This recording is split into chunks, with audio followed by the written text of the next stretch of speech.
Hello dear student, अस्सलाम वालेकुम जुलै। मैं मोहम्मद इलियास आपको इलेक्ट्रिक करंट इलेक्ट्रिसिटी पढ़ा रहा हूँ। प्रीवियस लेक्चर में जो कि लेक्चर नंबर 21 था, उसके आखिर में हमने पढ़ा था combination of resistor in series and parallel. ठीक है, तो आज उसी पे पहले एक न्यूमेरिकल क्वेश्चन कर देते हैं, फिर उसके बाद हम नेक्स्ट क्वेश्चंस करेंगे। ठीक है, तो मान लेते हैं कि हमारे पास इस तरह का एक सर्किट है और इसमें इस तरह से 5 रेजिस्टर जो है वो लगा हुआ है। तो हमें फाइंड करना है, फाइंड द टोटल रेजिस्टेंस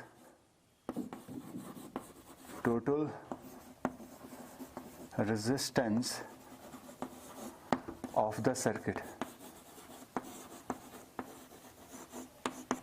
तो हमें इस पूरे सर्किट का जो है टोटल रेजिस्टेंस निकालना है कि क्या आएगा। ठीक है, मान लेते हैं कि इसका जो है रेजिस्टेंस जो है 4 ओम है, ये भी हम मान लेते हैं कि 4 ओम है, ये भी 4 ओम का है, ये भी 4 ओम का है और ये भी 4 ओम का है। ठीक है, तो अब हम निकालेंगे कि टोटल रेजिस्टेंस जो है क्या होगा। ठीक, अब देखते हैं हमारे पास जो हमने combination of resistor in series and parallel जो हमने पढ़ा था, उसमें हमारा फॉर्मूला ये था कि अगर रेजिस्टर जो है अगर सीरीज में है तो उनका सम जो है क्या आएगा, उनका सम जो है अलजेब्रिक सम इस तरह से आता है। ठीक है, तो हमें सीधे जितने भी रेजिस्टर जो है सीरीज में है उनको सीधे सीधे सम कर देते थे। ठीक है, अगर पैरेलल में है तो उनका रिजल्टेंट जो है वो रेसिप्रोकल में इस तरह से आता था, 1/R1 + 1/R2 + 1/R3, इसी तरह से ये चलता ही जाता था। ठीक है, तो आज यही दो फॉर्मूला यूज करके हम इस पूरे सर्किट का टोटल रेजिस्टेंस निकालेंगे। ठीक है, अब देखिए पहले इसको हल करते हैं। देखिए अगर करंट यहां से आ रहा होगा, ठीक है, तो ये यहां से जो करंट आ रहा है ये यहां से जाके फिर यहां तक पहुंचेगा। ठीक है, तो ये दोनों क्या है, सीरीज में कनेक्टेड है, क्योंकि इन दोनों में करंट जो है वो डिवाइड नहीं हो रहा। सिर्फ मैं इन दोनों की बात कर रहा हूं, ये वाला रेजिस्टर और ये वाला रेजिस्टर। ठीक है, तो ये दोनों अगर सीरीज में है तो इनको हमें क्या करना है, डायरेक्ट सम कर देना है। ठीक है, तो ये हमारे पास आएगा 4 ओम + 4 ओम, तो ये हमारा बना 4 + 4 8 ओम। ठीक है, इसी तरह से ये देखिए अंदर वाला, ठीक है, ये रेजिस्टर और ये रेजिस्टर, ये भी जो करंट यहां से आ रहा होगा ये जो है डिवाइड नहीं हो रहा। ठीक है, तो ये दोनों क्या है, सीरीज में कनेक्टेड है। ठीक है, मैंने कल कहा था आपसे कि अगर करंट डिवाइड हो रहा है तो वो जो है पैरेलल में जुड़ा हुआ है, अगर करंट डिवाइड नहीं हो रहा तो जो है रेजिस्टर जो है वो सीरीज में कनेक्टेड है। ठीक है, तो ये दोनों जो है वो क्या है, सीरीज में कनेक्टेड है। तो इन दोनों को भी हम क्या करेंगे, सीधे सीधे सम कर देंगे, 4 + 4 4 ओम + 4 ओम, तो ये भी क्या होगा 8 ओम का। ठीक है, तो ये जो है ये इस तरह से अब बन जाएगा। ठीक है, इसको मैं अच्छे से मिटाता हूं। ठीक है, अब इन दोनों की जगह पे मैं एक ही रेजिस्टर यूज कर सकता हूं, जो कि कितने ओम का होगा, 8 ओम का होगा। ठीक है, क्योंकि इन दोनों को सम करने के बाद टोटल रेजिस्टेंस 8 ओम हुआ, तो इन दोनों की जगह पे मैं एक ही रेजिस्टर यूज कर सकता हूं जो कितने ओम का है, 8 ओम का है। ठीक है, तो इन दोनों की जगह पे भी मैं एक ही रेजिस्टर यूज कर सकता हूं, इन दोनों की जगह पे भी मैं एक ही रेजिस्टर यूज कर सकता हूं, वो भी कितने ओम का होगा, 8 ओम का, तो ये भी हुआ 8 ओम का। अब देखिए, अब जो करंट यहां से फ्लो होगा ये डिवाइड होगा, थोड़ी इधर से जाएगी और थोड़ा इधर से जाएगा और थोड़ा इधर से जाएगा। ठीक है, तो यहाँ पे करंट डिवाइड हो रहा है, इन तीनों रेजिस्टर के लिए करंट जो है वो डिवाइड होके जा रही है। इसका मतलब है कि ये तीनों किस में कनेक्टेड है, पैरेलल में कनेक्टेड है। ठीक है, तो पैरेलल में जब रेजिस्टर कनेक्ट होता है तो इनका रेजिस्टेंस हम कैसे निकालते थे, हम इनका रेजिस्टेंस जो है हम इस तरह से निकालते हैं। ठीक है, तो ये क्या आएगा, 1/R1, R1 हमारा पास है 8 ओम प्लस R2 हमारे पास है 1/8, फिर से 8 प्लस, और R3 हमारे पास है 4, तो ये आएगा 1/4। अब इन तीनों का सम करके निकालना है हमें। ठीक है, तो यहाँ पे हम क्या करेंगे, एलसीएम निकालेंगे। ठीक है, तो ये देखिए 4 जो है वो 4 जो है 8 जो है वो 4 के मल्टीपल में आ जाता है, तो इसका एलसीएम निकलेगा 8। ठीक है, तो 8 से हम इसका आसान तरीका ये है कि अगर जो है 4 यहाँ पे देखिए ये भी 8 है, ये भी 8 है, ठीक है, तो ये 4 है। अगर 4 जो है, मैं आपको एक सिंपल सा तरीका बता रहा हूँ, अगर 4 जो है अगर 4 की मल्टीपल में 8 आता हो तो हम जो है इसका बड़ा यूनिट रख सकते हैं, 8 को हम रख सकते हैं, ठीक है। और 8 से मल्टीप्लाई कर दीजिए, यहाँ भी यहाँ भी यहाँ भी, तो 8 और 8 कट हो गया तो यहाँ पे बचा 1 प्लस 8 और 8 कट हो गया तो यहाँ पे भी बचा 1 प्लस 4 1 ज़ा 4 4 2 ज़ा 8, तो 2 इंटू 1 2। तो इस तरह से हम सिंपल तरीके से एलसीएम निकाल सकते हैं, ठीक है। तो ये बना 2 plus 1 4, 2 plus 1 3, 3 plus 1 4, 4 divided by 8, ठीक है। तो 4 4 2 8, तो ये हमारे पास बचा 1 डिवाइडेड बाई 2 ओम्स, ठीक है। तो ये हमारे पास आया, इधर मैं लिख देता हूँ, ये हमारे पास आया 1 by r is equal to 1 by 2 ohms, ठीक है। अभी ये रिसिप्रोकल में है, अभी ये डिनोमिनेटर में, जो हमारा रेजिस्टर है वो डिनोमिनेटर में, इसको हमें न्यूमरेटर में ले जाना है, तो इसको क्या करना पड़ेगा, फ्लिप करना पड़ेगा। जब हम इसे फ्लिप करेंगे तो आर हमारा बन जाएगा, इसको ये भी रिवर्स हो जाएगा, तो आर हमारा आएगा 2 ओम्स, ठीक। तो इनका जो रिजल्टेंट जो है जो रिजल्टेंट रेजिस्टेंस आएगा वो हमारे पास आएगा 2 ओम्स का, ठीक है। तो इस तरह से हम रेजिस्टेंस इन सीरीज और किसी भी सर्किट का जो है हम टोटल रेजिस्टेंस निकाल सकते हैं, चाहे वो सीरीज में कनेक्टेड है चाहे वो पैरेलल में कनेक्टेड है, ठीक है। अब बढ़ते हैं हमारे नेक्स्ट क्वेश्चन पे।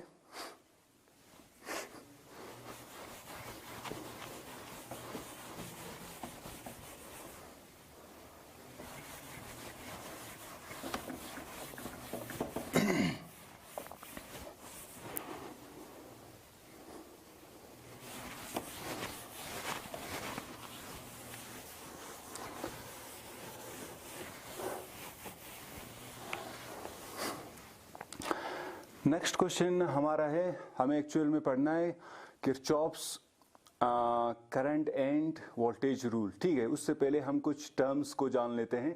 सबसे पहला टर्म जो हमें जानना है वो है internal resistance of a cell. Internal resistance of a cell, internal resistance of a cell, नाम से ही पता लग रहा है internal resistance of a cell. Internal मतलब सेल के अंदर जो रेजिस्टेंस मौजूद होगा उस रेजिस्टेंस को हम कहेंगे internal resistance of a cell, ठीक है। तो सेल, अगर मैं एक बेसिक सा सेल बनाऊं तो सेल में क्या होता है आपको पता है, 2 इलेक्ट्रोड्स होता है जो कि एक इलेक्ट्रोलाइटिक सॉल्यूशन में, इलेक्ट्रोलाइट में डिप्ट किया होता है इस तरह से, ठीक है। तो ये एक पॉजिटिव होता है, एक नेगेटिव, जिसको हम कहते हैं, इससे हम कहते हैं इलेक्ट्रोड, और इस इलेक्ट्रोलाइटिक सॉल्यूशन को हम कहते हैं इलेक्ट्रोलाइट, इलेक्ट्रोलाइट, ठीक है। तो इसको हम एनोड कहते हैं, इसको हम कैथोड कहते हैं। ये किसी सर्किट में इस तरह से जुड़ा होगा, मान लेते हैं ये इस तरह से किसी सर्किट में जुड़ा होता है, ठीक है, ठीक है।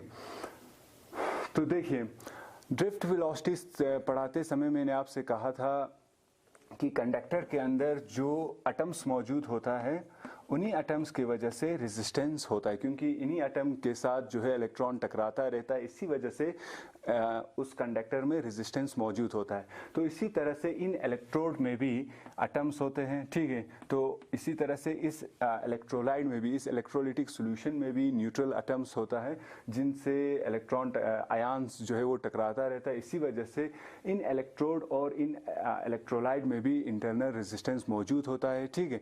तो इसी रेजिस्टेंस को, ठीक है, तो करंट फ्लो होते समय जो रेजिस्टेंस जो प्रोवाइड करेगा, इनकी वजह से जो रेजिस्टेंस क्रिएट होगा इस इलेक्ट्रोड की वजह से और इस इलेक्ट्रोलाइट की वजह से, इसी रेजिस्टेंस को हम कहेंगे internal resistance of a cell, ठीक है। तो हम इस तरह से लिख सकते हैं,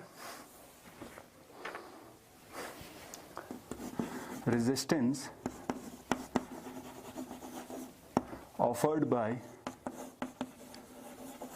offered by electrode and electrolyte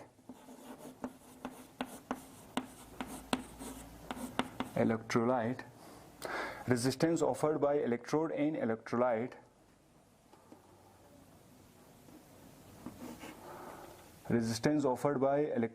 electrolyte during the flow of current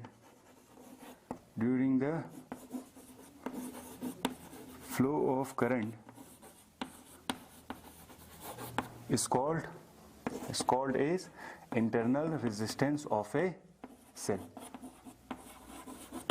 ठीक है, तो फिर से एक बार बता देता हूँ, internal resistance of a cell क्या होता है। वो रेजिस्टेंस जो क्रिएट होता है इलेक्ट्रोड के अंदर मौजूद रेजिस्टेंस की वजह से और इलेक्ट्रोलाइट के अंदर मौजूद रेजिस्टेंस की वजह से, उस रेजिस्टेंस को हम कहेंगे internal resistance of a cell. The resistance created due to electrode and electrolyte is called internal resistance of a cell। एक चीज यहाँ पे याद रखना, जो इंटरनल रेजिस्टेंस है वो करंट फ्लो होते समय ही अप्लाई होगा। ठीक है, अगर करंट फ्लो नहीं कर रही हो तब जो है इंटरनल रेजिस्टेंस नहीं लगेगा, क्योंकि जब करंट फ्लो होगा तभी जो है यहाँ पे आयन जो है वो एटम्स के साथ टकराएगा, तो इस वजह से ही रेजिस्टेंस क्रिएट होगा। तो ये इंटरनल रेजिस्टेंस तभी एक्टिव होगा जब करंट फ्लो कर रही हो सर्किट में। ठीक है, तो नेक्स्ट क्वेश्चन हमारा है terminal potential difference.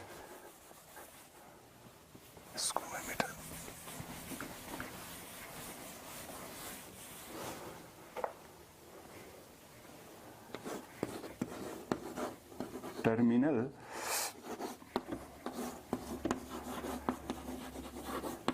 Potential difference.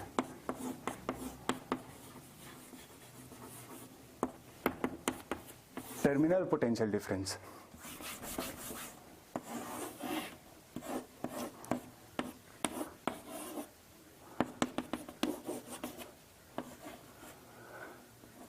Terminal potential difference. तो टर्मिनल पोटेंशियल डिफरेंस क्या होता है? टर्मिनल पोटेंशियल डिफरेंस होता है इन दोनों इलेक्ट्रोड के बीच में जितना पोटेंशियल डिफरेंस होगा during the flow of current, इसी डिफरेंस को हम कहेंगे टर्मिनल पोटेंशियल डिफरेंस। अगर ये सर्किट में जुड़ा हुआ हो इस तरह से,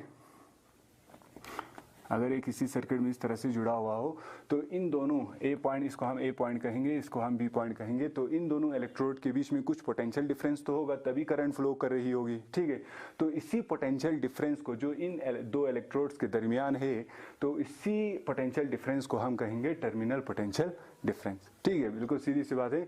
तो हम इसमें लिख सकते हैं कि that difference of potential between these two electrode of a cell is called terminal potential difference. ठीक है, अब यहाँ पे और एक बात करते हैं, अगर ये सर्किट में जुड़ा नहीं है, ठीक है, तो ऑब्वियस सी बात है करंट फ्लो नहीं कर रही होगी, लेकिन तब भी इन दोनों इलेक्ट्रोड के दरमियान जो है कुछ ना कुछ पोटेंशियल डिफरेंस तो होगा। तब उस पोटेंशियल डिफरेंस को हम कहेंगे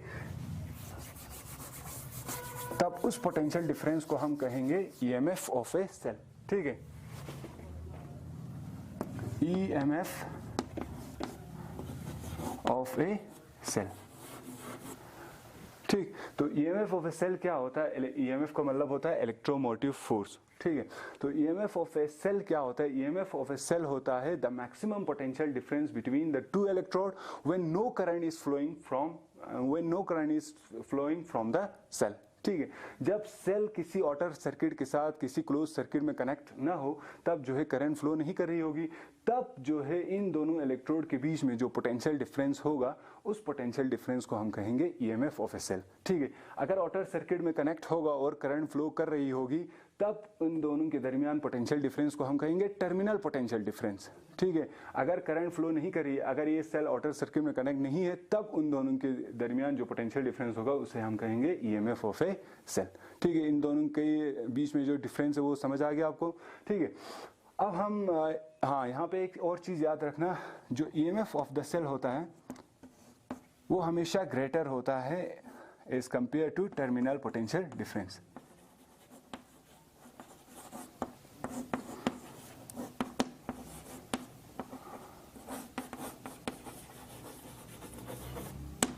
ये याद रखना, जो ईएमएफ ऑफ द सेल होगा वो हमेशा ज्यादा होगा as compare to terminal potential difference. अब ये क्यों होता है? देखिए, मैंने आपसे कहा था टर्मिनल पोटेंशियल डिफरेंस क्या होता है? जब ये ऑटर सर्किट में कनेक्ट होगा, जब ये किसी ऑटर सर्किट में कनेक्ट होगा, ठीक है। जब ये किसी ऑटर सर्किट में कनेक्ट होगा तब इन दोनों के दरमियान जो पोटेंशियल डिफरेंस होता है उसे हम कहते हैं टर्मिनल पोटेंशियल डिफरेंस। जब करंट फ्लो कर रही होती है, ठीक है, जब करंट फ्लो कर रही होगी तो इसमें इंटरनल रेजिस्टेंस भी लगेगा, ठीक है। तो रेजिस्टेंस क्या करता है, मैंने आपसे पहले भी कहा था, रेजिस्टेंस जो है वो वोल्टेज को कम कर देती है, रेजिस्टेंस जो है करंट फ्लो को कम कर देती है, इसी वजह से वोल्टेज भी क्या हो जाती है, कम हो जाती है, तो वोल्टेज ड्रॉप कर देता है, ठीक है। तो रेजिस्टेंस जो है वो वोल्टेज को ड्रॉप कर देता है, कम कर देता है। तो इसके अंदर जो इंटरनल रेजिस्टेंस होगा इस इलेक्ट्रोड और इस इलेक्ट्रोलाइट की वजह से जो इंटरनल रेजिस्टेंस क्रिएट होगा, उस वजह से क्या होता है, कुछ वोल्टेज जो है, कुछ potential difference during current flow क्या होता है, कम हो जाता है। इस वजह से हमारा टर्मिनल पोटेंशियल डिफरेंस हमेशा कम होता है as compare to EMF of the cell, क्योंकि ईएमएफ के दौरान ये ऑटर सर्किट में कनेक्ट नहीं होता है, तब कोई भी करंट फ्लो नहीं कर रही होती है, ठीक है। मैंने पहले ही कहा था कि जो इंटरनल रेजिस्टेंस होता है वो तभी लगता है जब करंट फ्लो कर रही हो, ठीक है। तो ईएमएफ हमने कहा कि जब सर्किट से कोई भी करंट फ्लो, सेल से कोई भी करंट फ्लो नहीं कर रही हो, ठीक है। तो जब सेल से करंट फ्लो नहीं कर रही होती तब इंटरनल रेजिस्टेंस भी नहीं लगेगा, ठीक है। तो उस वक्त जो है वो मैक्सिमम पोटेंशियल डिफरेंस होता है, तो इसी वजह से हमारा ईएमएफ जो है हमेशा ज्यादा होता है as compare to terminal potential difference. अब कितना ज्यादा होगा ये हम निकाल सकते हैं अगर हम टर्मिनल पोटेंशियल डिफरेंस को V से डिनोट करें, ठीक है, और ईएमएफ को अगर हम इस तरह से E से डिनोट करें तो हमारा पोटेंशियल डिफरेंस कितना कम होगा, E में से, ईएमएफ में से अगर हम ये जो पोटेंशियल ड्रॉप यहाँ कम हो रहा है अगर हम इससे निकाल दें तो हमारा जो है ये किसके बराबर होगा, ईएमएफ जो है वो पोटेंशियल डिफरेंस के बराबर होगा, ठीक है। तो मान लेते हैं कि इसका इंटरनल रेजिस्टेंस जो है वो क्या है, आर है, स्मॉल आर है, ठीक है, स्मॉल आर इसका इंटरनल रेजिस्टेंस है। तो हम वोल्टेज को कैसे निकालते हैं, ओम्स लॉ से V is equal to I R, ठीक है। तो मान लेते हैं करंट जो फ्लो हो रहा है वो I है, तो इसमें जो वोल्टेज ड्रॉप हो रहा होगा वो कितने के बराबर आएगा, IR के बराबर, ठीक है। तो ये आएगा IR। तो अगर हम ईएमएफ में से जो इंटरनल रेजिस्टेंस की वजह से वोल्टेज ड्रॉप हो रहा है अगर हम इसे निकाल दें तो हमारा ईएमएफ और पोटेंशियल टर्मिनल पोटेंशियल डिफरेंस क्या आएगा, बराबर आएगा। तो हमारे पास ये इक्वेशन बन जाता है, ठीक है। तो ये कुछ टर्म्स थे जो आपको आगे पता होना ज़रूरी था, ठीक है। तो एक बार फिर से रिपीट कर देता हूँ, internal resistance of a cell क्या होता है, जो सेल के अंदर इलेक्ट्रोड और इलेक्ट्रोलाइट की वजह से जो रेजिस्टेंस क्रिएट होता है उससे हम कहते हैं internal resistance of a cell. Terminal potential difference होता है ड्यूरिंग करंट फ्लो, जो उन दोनों इलेक्ट्रोड के बीच में जो पोटेंशियल डिफरेंस होता है उसे हम कहेंगे टर्मिनल पोटेंशियल डिफरेंस। और ईएमएफ होता है जब सेल से कोई भी करंट फ्लो नहीं कर रही हो तब उन इलेक्ट्रोड के बीच में जो मैक्सिमम पोटेंशियल होता है उसे हम कहेंगे ईएमएफ ऑफ ए सेल, ठीक है। अब हम अपने मेन क्वेश्चन पे आते हैं जो है Kirchhoff's current end voltage rule.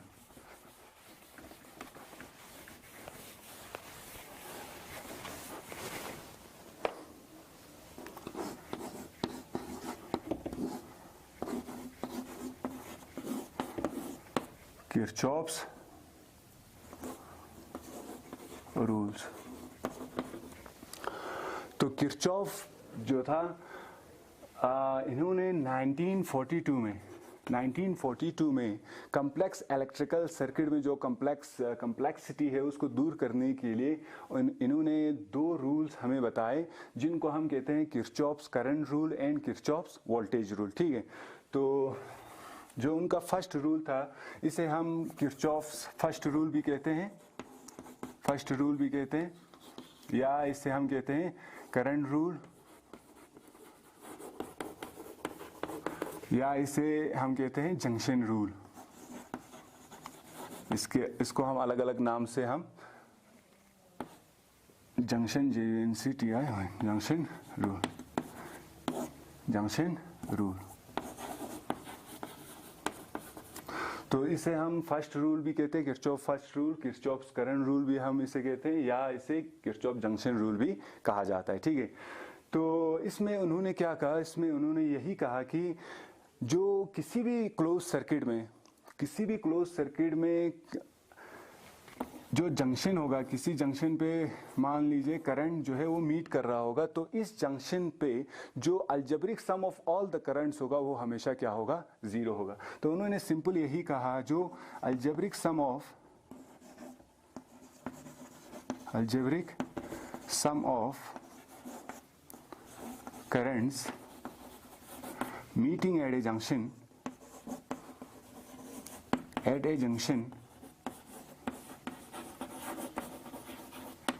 is always zero.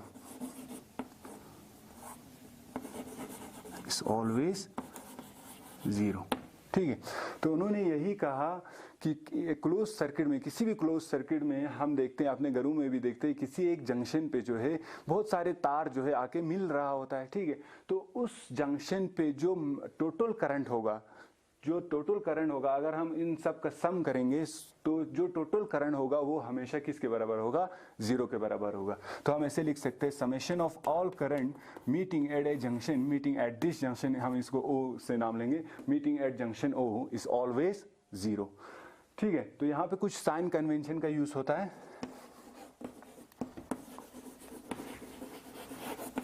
Sign convention, कुछ साइन कन्वेंशन का यूज होता है। यहाँ पे देखिए, अगर करंट जो है जंक्शन की तरफ आ रहा हो, ठीक है, अगर करंट जो है जंक्शन की तरफ आ रहा हो तब उस करंट को हम पॉजिटिव लेंगे। अगर करंट जो है जंक्शन से बाहर जा रहा हो तब हम उस करंट को क्या लेंगे? नेगेटिव लेंगे। ठीक है, अगर मान लेते हैं ये I1 करंट है, ये जंक्शन की तरफ आ रहा है तो इसे हम क्या लेंगे? पॉजिटिव लेंगे। ये I2 करंट मान लेते हैं, ये जंक्शन से बाहर जा रहा है तो हम इसे क्या लेंगे? माइनस। ठीक है, तो हम इसके नाम देंगे, चलो ये हम कहते हैं बाहर जा रहा है, ये अंदर की तरफ आ रहा है, इसे हम I3 कहेंगे, इसे हम I4 कहेंगे, इसे हम I5 कहेंगे। ठीक है, तो अगर हम इन सब का सम करते हैं, अलजेब्रिक सम करते हैं, तो ये हमारे पास आएगा I1 प्लस माइनस I2, क्योंकि ये जंक्शन से, ये करंट जो है जंक्शन से बाहर जा रहा है। ठीक है, प्लस I3 प्लस ये देखिए I4 जंक्शन से बाहर जा रहा है, इसीलिए हम इसे नेगेटिव लेंगे, minus I4 plus I5 junction की तरफ जा रहा है तो इसे हम लेंगे पॉजिटिव, इक्वल टू जीरो। ठीक है, तो यहाँ पे हम लिख सकते हैं I1 minus I2 plus I3 minus I4 plus I5 equal to zero. तो अगर हम माइनस को, इस माइनस I2 और माइनस I4 को इक्वल टू के उस साइड ले आए तो ये पॉजिटिव होगा। तो हम इस तरह से लिख सकते हैं I1 plus I3 plus I5 is equal to I2 plus I4। तो ये जो करंट जंक्शन की, ये देखिए जो करंट जंक्शन की तरफ आ रहा है I3 प्लस I5, उनका सम जो है वो बराबर है जो करंट जो है जंक्शन से बाहर जा रहा है I2 प्लस I4 के बराबर है। ठीक है, तो इसका ये मतलब हुआ जितना करंट जंक्शन पे आ रहा था उतना ही करंट जो है वो जंक्शन से बाहर भी जा रहा है। तो किरचॉफ्स का लॉ सही हुआ कि यहाँ जंक्शन पे जो टोटल सम ऑफ करंट है वो किसके बराबर होगा? जीरो के बराबर। तो ये इससे जो है कंजर्वेशन ऑफ चार्ज का हमें पता लगता है, तो ये कंजर्वेशन ऑफ चार्ज को जो है ये सपोर्ट करता है। ठीक है, तो ये था किरचॉफ्स करंट रूल के बारे में। तो नेक्स्ट लेक्चर में हम क्या करेंगे, हम जो है किरचॉफ्स सेकंड रूल, जिसे हम वोल्टेज रूल भी कहते हैं, उसके बारे में हम अच्छे से पढ़ेंगे। तो आज के लिए इतना ही। Have a nice day, thank you.